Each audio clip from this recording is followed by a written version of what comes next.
Ever felt like you were made for something bigger, pero lagi kang nauudlot?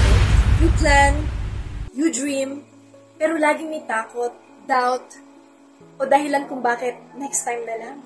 What if next time never comes? Ganyan din si Edward Reformina noon.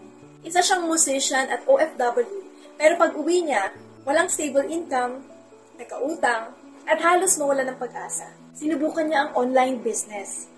Pero ilang beses din siyang nabigo. Ang hirap kapag gusto mong magbago ang buhay mo, pero parang wala kang direksyon. Pero hindi siya tumigil. Ginamit niya ang mga pagkakamali bilang lesson.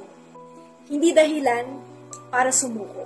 Unti-unti natutunan niya ang tamang sistema ng affiliate marketing at online business. Ngayon, si Edward ay isa sa mga top online mentors sa Pilipinas, earning millions and helping others do the same. Ang natutunan ko sa story niya, walang magic sa success.